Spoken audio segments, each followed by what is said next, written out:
The United States is in a perpetual state of war because the bankers control the politicians and they read the script as given to them by the banksters, and they make huge amounts of money off of this.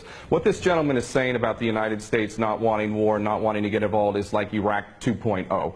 It's a repeat of the same rubbish that was said, oh, we don't want war, war is a last resort. That's absolutely untrue. It's a lie.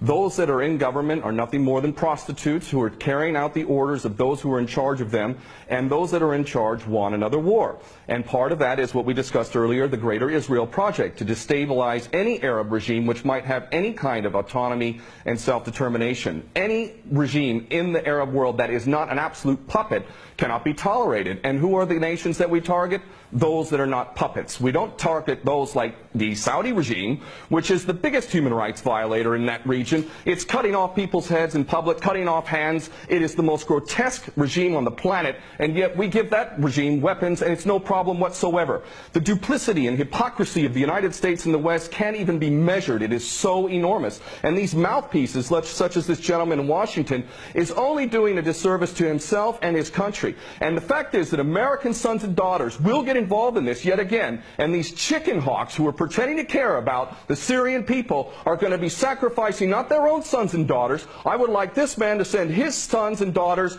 and his grandchildren off to Syria when this turns into a greater conflict, because this is what we're flirting with, is a world war. A third world war. This is not a joke. We are flirting with a third world war on the basis that apparently we care so much about the Syrian people, just like we care so much about the Iraqi people and the Afghani people. The only people that buy this sort of stuff are either bought-off prostitutes or the dumbest of the dumb. And we're also led to believe that Assad is the dumbest idiot dictator on the planet now, isn't he? Because he invited UN inspectors to come in, and he brought them in on the very day that they come in. He decides to attack his own people 10 miles away from where the inspectors arrive.